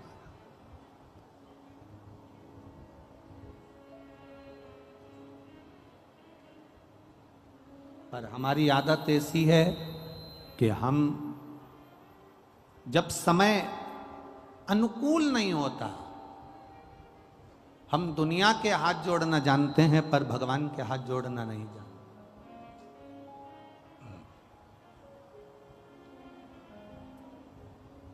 कुछ चीजें अपने पास संभाल कर रखिए।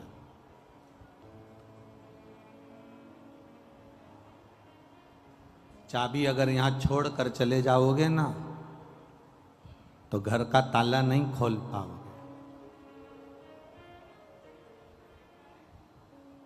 अपने दांत नहीं है, नकली बत्ती सी लगी है, वो बत्ती सी नकली घर पे छोड़कर आ जाओगे ना तो यहां से जाते जाते भंडारा अगर कहीं बट रहा होगा तो खा नहीं पाओगे। बोलो सही है कि गलत है? अरे जम के तो बोलो।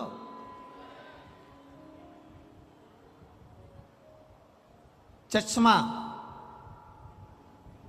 अगर कहीं छोड़ दिया तो पढ़ते समय चश्मे की याद आएगी, चश्मा कहाँ है, चश्मा है कहाँ। पढ़ते समय चश्मे का स्मरण होगा कि चश्मा है कहाँ। बहुत ध्यान दीजिएगा। चश्मा खो गया, पढ़ते समय याद आएगी बत्ती सी खो गई, खाते समय याद आएगी। चाबी खो गई, ताला खोलते समय याद आएगी। वो उसी तरह खाते समय बत्ती सी की याद आती है, पढ़ते समय चश्मे की याद आती है, घर जाते समय चाबी की याद आती है, और मरते समय परमात्मा की याद आती है। ये अंत समय में स्मरण, वैसे नहीं आएगी, पर बाद में परिवार वाले भी कह देते हैं, कुटुंब के लोग, रिश्तेदार, नातेदार, परिवार के लोग कह देते हैं कि अब अंत समय चल रहा है, भगवान का भजन करो, अंत समय चल रहा है, भगवान का स्मरण करो, अंत समय चल रहा है, भगवत नाम जप लो। परिवार के लोग फिर कहते हैं, दमयंती से कहा, जब विघ्न में पड़ गई, तुझे समझ में नहीं आ रहा है कि ये 5-5 नल यहाँ पर हैं, तुझे समझ में नहीं आ रहा कि 5-5 राजा नल यहाँ पर बैठे हुए हैं, तेरे को समझ में नहीं आ रहा, तब उस परमात्मा को याद करना। जब मार्ग से भटक जा, कोई राह ना सूझे, उस समय पर गुरु के वचन, माता पिता के वचन, घर के बड़े के वचन अपनी बुद्धि में होना चाहिए, अपने चित्त में होना चाहिए, और वो वचन हमारी जिंदगी की सार्थकता को सिद्ध कर देते हैं। वो वचन हमारे जीवन की सार्थकता को सिद्ध करने वाले होते हैं। दमयंती ने शिव जी का स्मरण करा, बाबा देवादिदेव महादेव से विनती करी, निवेदन करा, भगवान शंकर से प्रार्थना करी, भगवान देवादिदेव महादेव से विनय करा, निवेदन करा, हे शंभु, हे शंकर, हे त्रिकालदर्शी, हे कैलाशी, हे अविनाशी, हे देवादिदेव महादेव, आप मुझे स्वीकार करिए।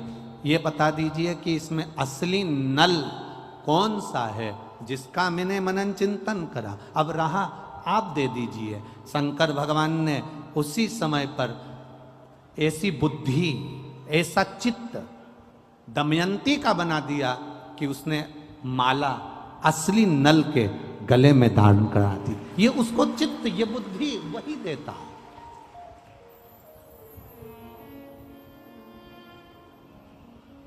अच्छी बुद्धि दे रहा है तो वही दे रहा है, अच्छा चित्त दे रहा है वही दे रहा है। कभी कभी ऐसा होता है कि वो लोग कहते हैं ना कि विनाश काले विपरीत बुद्धि, विनाश का जब समय आता है ना तो विपरीत बुद्धि हो जाती है व्यक्ति की। तो क्यों कहते हैं ऐसे, क्यों कहते हैं, उसका कारण क्या होता है? जैसे स्त्री, नारी रजस्वला होती है, नारी रजोधर्म धारण करती है, नारी जब रजोधर्म से होती है 5 दिन 7 दिन घर का काम नहीं करती, कोई चीज को हाथ नहीं लगाती, कोई चीज नहीं छूती है। नारी 7 दिन 5 दिन किसी वस्तु को छूना बंद कर देती है, वो किसी भगवान के सामान को, भगवान की सामग्री को वो छूती नहीं है।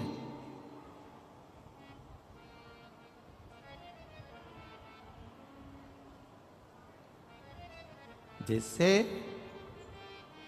नारी रजस्वला होती है तो वो भगवान को छूना बंद कर देती है, उसी तरह जब व्यक्ति पाप कर्म में लीन होता चले जाता है, झूठ में, पाप में, कपट में, बेईमानी में, प्रपंच में लीन होता चले जाता है, डूबता चले जाता है, तो जैसे नारी रजस्वला के समय पर भगवान को नहीं छूती है, पाप में जब व्यक्ति डूबने लगता है, गलत काम करने लगता है, झूठ प्रपंच की जिंदगी जीने लगता है, तो मेरा परमात्मा भी उसको छूना बंद कर देता है और उसके कार्य करना बंद कर देता।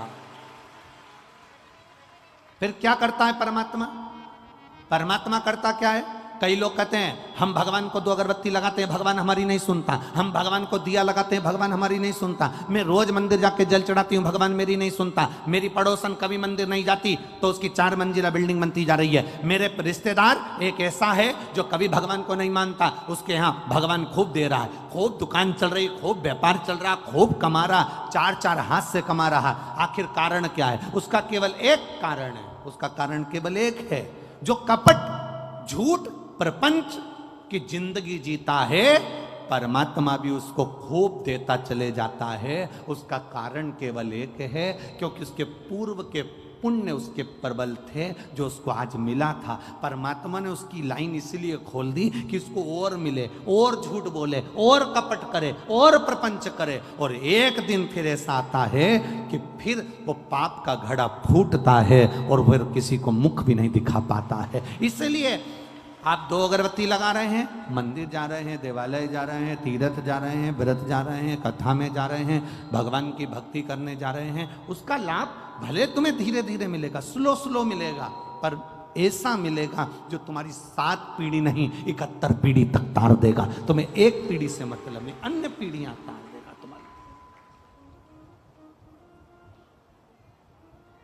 तुम्हारे जीवन का वो सुख प्रदान कर देगा, तुम्हारे जीवन का वो आनंद प्रदान कर देगा, तुम्हारे जीवन का वो रस तत्व प्रदान कर देगा।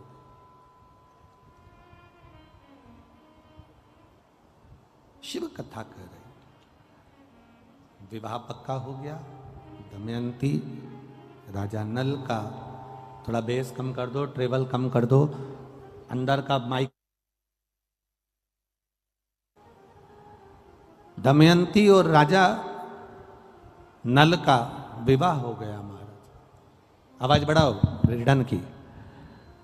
दमयंती और राजा नल का विवाह पक्का हो गया।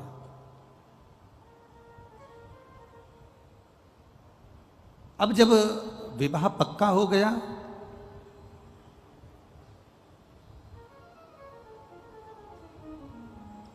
दोनों का विवाह हो गया, दमयंती विवाह कर कर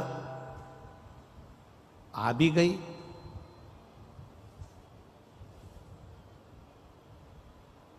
राजा नल का एक भाई था जिसका नाम था पुष्कर।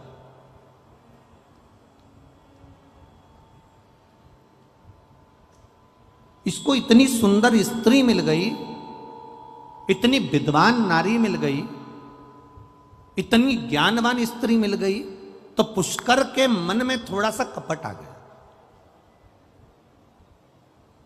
आप रोज रोज भगवान के मंदिर जाइए, आप रोज रोज शिव जी के मंदिर जाओ, रोज जल चढ़ाओ, रोज भगवान की कथा में जाओ, रोज कुर्सी पर आगे बैठ जाओ, पंडाल में आगे बैठ जाओ, आगे बढ़ बढ़ कर काम करो, आगे बढ़ बढ़ कर तुम कोई बड़े से बड़ा आयोजन करवाते रहो। जितने लोग तुम्हारे चाहने वाले होंगे वो भी धीरे धीरे उनके भीतर भी ईर्ष्या जागृत होने लगेगी। बताओ, आगे जाके बैठ जाती है, बताओ इसने ना जाने ऐसा क्या है, आगे जाके बैठ जाती है। जब देखो जब हर कथा में, हर कार्यक्रम में, कोई भी कार्यक्रम हो, इसको आगे सीट मिल जाती है। ईर्ष्या, भीतर से ईर्ष्या जागृत होती चली।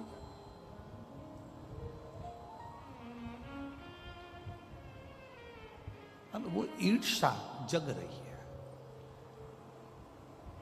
हमारा सनातन धर्म, हमारा सनातन धर्म कहता है, हमारा सनातन भाव कहता है, हमारा सनातन धर्म वर्णन करता है, जिंदगी में एक बात अपने अंदर उतार कर रखना। सनातन धर्म कहता है कि कभी अपनों से अपनों की ईर्ष्या नहीं होना चाहिए, उनके लिए तत्परता होना चाहिए।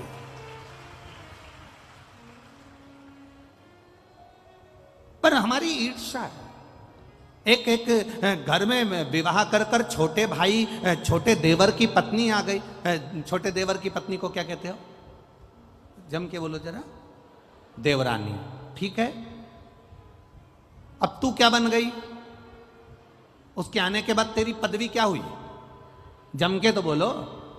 जेठानी। वो नहीं आई थी उससे पहले तू जेठानी थी क्या? अरे जम के तो बोलो जरा।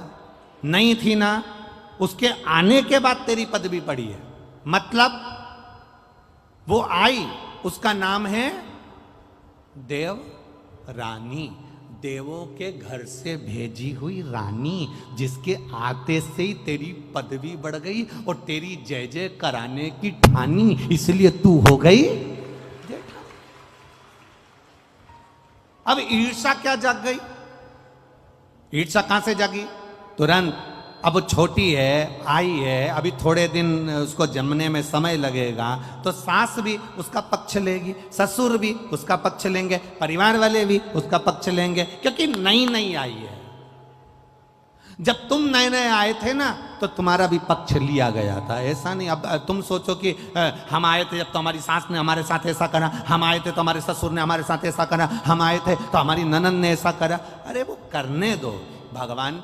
ये पहली जो बहू आती है, पहले नंबर की जो बड़ी सबसे पहली जो घर में आती है, उसको सुनना बहुत पड़ता है, उसको अपशब्द सहना पड़ते हैं, उसको ताने सहना पड़ते हैं, उसको गालियां सहना पड़ती है। कारण क्या है? क्योंकि ये नीचे की नींव है।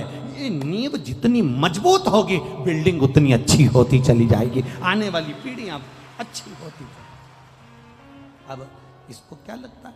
अब ये जो बड़ी वाली है ना, ये इतना गूंज रहा है, हम कह रहे ना बार बार बार बार, इससे जो बड़ी वाली है ना, उसको क्या लगता है? उसको लगता क्या है?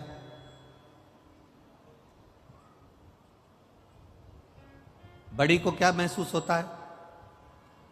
सारा दुख हमको मिला, सारी तकलीफ हमको मिली, सारा कष्ट हमको मिला, सारे ताने हमको मिले, सारी गालियां हमको मिली, पर ये नहीं सोचती कि सास ने तेरे को वो क्या जोरदार दे दे के गाली अपशब्द बोल के, आड़ा टेढ़ा बोल के अचार डालना सिखा दिया, पापड़ बनाना सिखा दिया, रोटी बनाना सिखा दी, सब्जी बनाना सिखा दी और दुनिया में चलना सिखा दिया। ये छोटी को नहीं मिल पाएगा जो तुझे मिला है।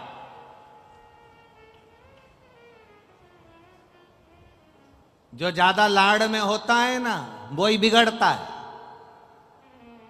सासुओं से निवेदन, इस अंदाजे में मत रहना कि जिससे तुम ज्यादा लाड़ लड़ाओगी तो रोटी यही देगी।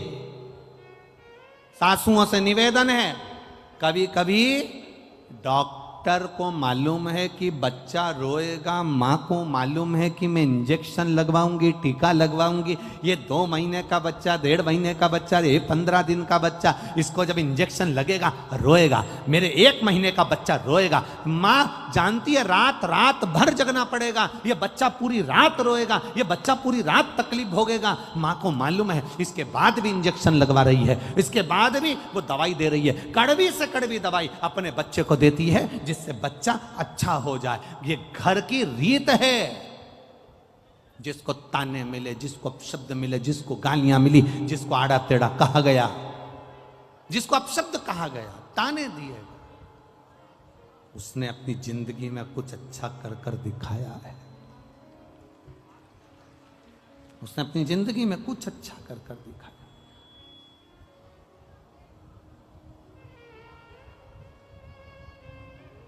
कुछ श्रेष्ठ कर्म कर कर दिखाया।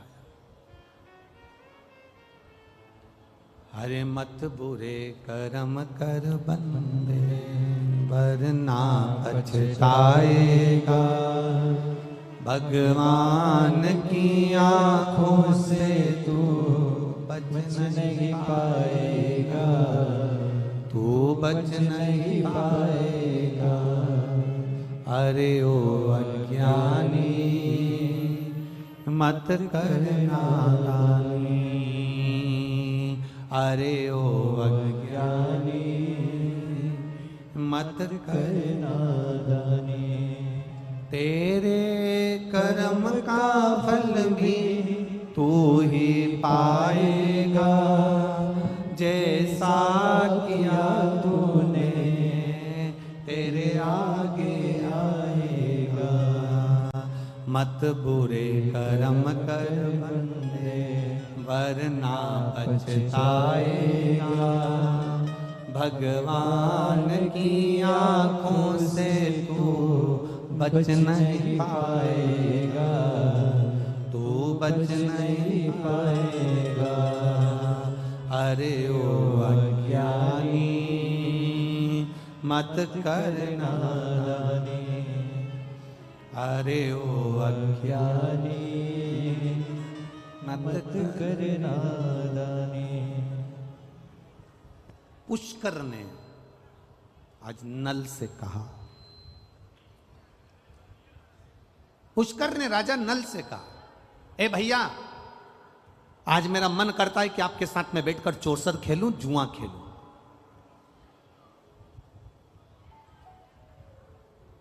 राजा नल के ऐसे संस्कार नहीं थे। तो ये राजा नल के संस्कार नहीं है कि वो चौसर खेले, जुआ खेले। राजा नल ने मना कर दिया, ना तो मैं जुआ खेलूंगा और ना मैं चौसर खेलूंगा। ना मैं जुआ खेलने वाला हूं, ना मैं चौसर खेलने वाला हूं। मना कर दिया। जबरन हाथ पकड़कर पुष्कर ने, भाई ने राजा नल को जुआ खेलने के लिए, चौसर खेलने के लिए बिठा लिया। बहुत ध्यान दीजिएगा जरा, बहुत।